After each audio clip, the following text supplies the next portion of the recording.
Cintaku dan Anak Petani Garam. Dikisahkan sebuah keluarga kecil yang tinggal di desa Melati Jaya. Desa yang terbilang cukup makmur dengan sebagian besar warga yang memiliki mata pencarian sebagai petani.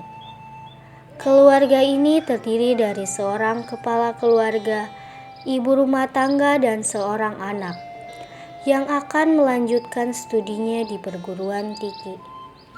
Pada awalnya tidak ada yang berbeda, sebagaimana para petani lainnya, Pak Tio dan Pak Eba.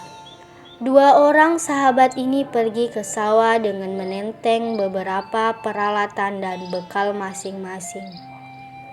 Sambil berbincang-bincang, keduanya berjalan beriringan menuju sawah mereka, yang kebetulan lokasinya searah.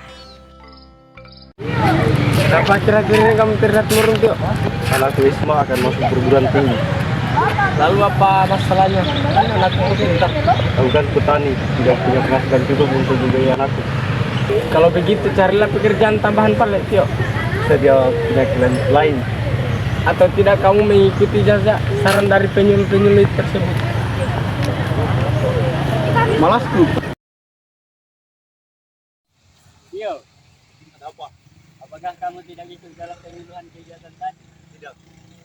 Kenapa? Apakah kamu tidak senang dengan para pemuda tadi? Tentu saja. Ikutlah dalam kegiatan itu. Kau akan mendapatkan banyak manfaat dalam kegiatan itu. Untuk apa mendengarkan mereka? Saya bertani bertahun-tahun, seharusnya mereka yang belajar dariku.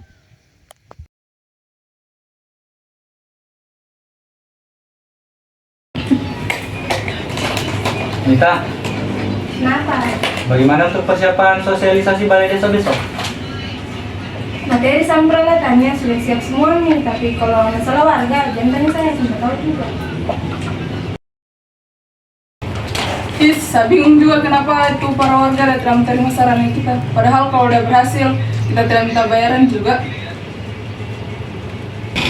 Ini hanya masalah waktu. Lambat laun mereka akan sadar dan menerima saran kita juga. Sampai kapan? Sampai rambutku udah berubah putih? Atau sampai Fadlanda dapat restu dari petani garam itu? Hah? Maksudnya? Astaga Sarul, kamu tidak tahu kah? Fadlan udah jatuh cinta sama anak petani itu. Aduh, siapa lagi namanya di? Selalu kami juga. Isma! Nah, ya itu namanya Isma. Anak gadisnya Pak Tio. Betul kayak itu Fadlan? Mungkin ini. Pantas kali kau sering menghilang dari kelompok. Biasalah kisah cinta Fadlan sama anak petani garam. Masih mending saya daripada kau. Pak Tio sudah tua berkarat. Kau bilangin ganteng. Salah profesinya baru kau tahu. Sudah jangan lagi dibahas. Nanti ada warga yang dengar kita di sini. Habis kita diusir. Tapi toh, saya dukung jika mau Fadlan sama Isma. Kenapa? Kan dengan begitu bisa mutarik hatinya Isma. Nah, kemudian bisa mau ajak bapaknya Isma untuk ikut penyuluhannya kita. Oh Yodi, nggak salah berpikir ke situ? Karena pengaruh bucin, tai ayam rasa coklat, otak cerdas jadi goblok. Oh. Alanya. Yo. Sudah cukup nih tertawanya, kita istirahat nih. Masih banyak besok lagi kegiatan yang kita mau lakukan. Oke. Oh iya Pak. Oke.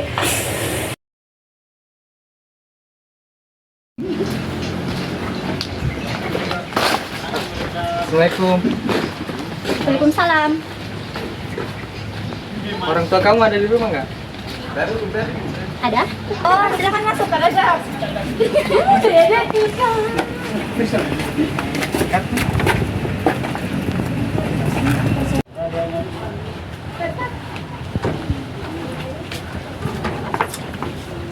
Ayo, silakan duduk. Bu, ada tamu. Tunggu sebentar ya, saya panggil ibuku dulu.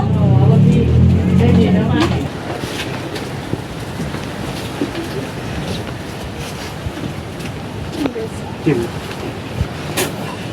kita. Ini kita.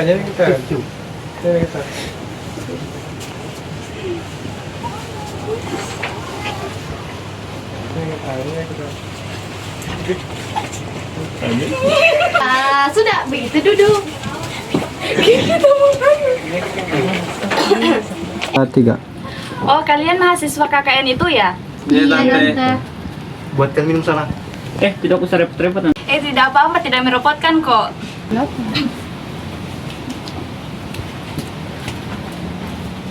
Oke kok.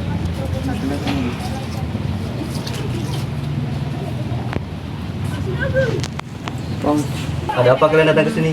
begini Om Tante, maksud kedatangan kami kemari, kami ingin mengundang Om dan Tante untuk bisa hadir ke penyuluhan yang akan kami laksanakan besok di balai desa. Kalau ada waktu, mungkin Om dan Tante bisa sempat untuk hadir. Adik Isma bisa sekalian ikut juga. Maksudnya Om dan Tante kalau mau ajak Isma juga boleh. Memangnya jam berapa penyuluhannya? Jam 10 Tante. Tentang apa penyuluhan kalian?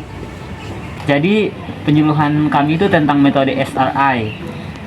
Apa itu SRI? Jadi sistem SRI itu menanam padi bisa lebih mudah atau hemat air dari metode konvensional. Besok kalau kami tidak sibuk, Om dan Tante usahakan akan datang. Oke wargaku sekalian, di hadapan kalian ada mahasiswa KKN dari Universitas Al-Leo jurusan Ilmu Lingkungan. Mereka akan melakukan penyuluhan terhadap panen padi kita. Oke, saya serahkan kepada Sahrul Ramadan selaku ketua dari KKN ini. Terima kasih atas kesempatan Bapak Kepala Desa yang telah memberikan kesempatan. Baik, sebelumnya Bismillahirrahmanirrahim. Assalamualaikum warahmatullahi wabarakatuh. Waalaikumsalam warahmatullahi wabarakatuh. Baiklah, saya ucapkan terima kasih banyak kepada Bapak Ibu yang telah menyempatkan waktunya untuk hadir di undangan kami selaku mahasiswa-mahasiswi KKN. Adapun maksud dan tujuan kami berdiri di depan Bapak Ibu yaitu untuk memberikan sedikit informasi atau penyuluhan terkait bagaimana cara apa saja yang dapat dilakukan agar tanaman padi memiliki anakan yang lebih banyak dan berkualitas. Sebelumnya, saya beserta rekan-rekan saya ingin meminta maaf karena kami tidak bermaksud untuk menggurui Bapak dan Ibu, mengingat Bapak dan Ibu sudah lama bertani, jadi mungkin pengalaman Bapak Ibu tentang pertanian yaitu lebih banyak daripada kami. Tapi kami juga ingin memberikan sedikit wawasan yang kami ketahui tentang SRI agar tanaman padi Bapak dan Ibu memiliki tanaman anakan yang banyak dan mempunyai hasil yang berkualitas. Jadi izinkan kami untuk membagi ilmu kami kepada Bapak Ibu yang mungkin sekiranya nanti dapat bermanfaat kepada Bapak Ibu sekalian. Apakah Bapak Ibu setuju? Setuju.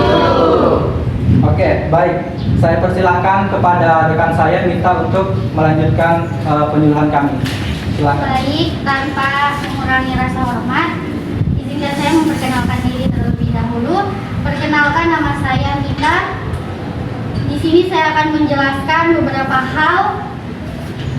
hal yang akan mengurangi produktivitas padi warga. Baik, Bapak Ibu, saya ingin bertanya, biasanya berapa kali kalian memanen padi dalam setahun? Kadang 2-3 kali, tergantung cuaca. Oke. Kalau begitu, apakah sebelumnya Bapak dan Ibu pernah mendengar tentang sistem SRI? Belum. Oke, kalau begitu materinya akan dilanjutkan kepada rekan saya yang akan menjelaskan apa itu SRI. Oke, saya persilakan kepada Denora. Jadi sistem SRI itu adalah System of Rice Intensification atau usaha tani yang dapat menghemat penggunaan input seperti benih, penggunaan air, pupuk kimia, dan pestisida kimia melalui pemberdayaan petani dan kearifan lokal. Jadi sebenarnya sistem ini sudah diberlakukan di beberapa daerah Indonesia, khususnya di Jawa Barat, Kabupaten Cianjur. Pada dasarnya, teknologi SRI ini memperlakukan tanaman padi tidak seperti tanaman yang membutuhkan banyak air. Karena jika penggunaan air yang cukup banyak, maka akan berdampak pada hancurnya atau bahkan matinya jaringan kompleks pada akar tanaman padi. Dan hal ini akan berpengaruh pada aktivitas akar dalam mengambil nutrisi di dalam tanah lebih sedikit sehingga pertumbuhan dan perkembangan tanaman akan terhambat dan mengakibatkan kemampuan kapasitas produksi lebih rendah. Bapak Ibu, apakah ada pertanyaan sejauh ini? Silahkan. Saya bertanya, memangnya kalau pakai sistem seperti itu berapa kali kita panen dalam setahun? Baik Ibu, terima kasih atas pertanyaannya. Metode tanam SRI sebetulnya sama saja seperti menanam padi secara konvensional. Jangka waktu panennya pun bisa jadi juga sama. Hanya saja metode ini mempunyai banyak keunggulan seperti lebih menghemat penggunaan air 20-30% dari kebutuhan air untuk cara konvensional. Memulihkan kesehatan tanah dan yang paling utama, metode ini akan menghasilkan produksi beras yang sehat dan tidak mengandung residu kimia. Hei anak muda, saya ingin padi panen setiap bulan. Apakah kalian ada solusinya? Pak, pada umumnya tanaman padi dipanen setelah 75 hari atau sampai 90 hari setelah semai. Di sini kami hanya menawarkan sistem metode SRI untuk mengurangi penggunaan air yang berlebihan. Bilang saja kalian tidak tahu. Ayo mau kita pulang. Tidak ada gunanya mendengarkan mereka.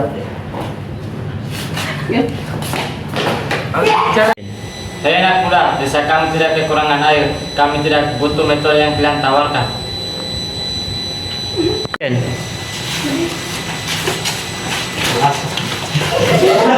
Oke, adik-adik sekalian, saya minta maaf. Jangan diambil hati perkataan warga saya tadi. Mereka sudah puluhan tahun bertani seperti ini. Apalagi kalian yang melakukan penyuluhan masih muda dibanding mereka. Jadi mereka kurang menerima hal yang kalian sampaikan. Sekali lagi maaf dari kepala desa. Baik, terima kasih ya Pak atas kesempatannya.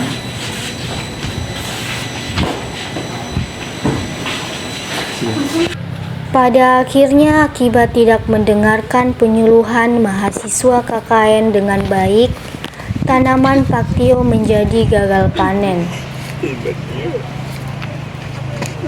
Bu, itu Bapak.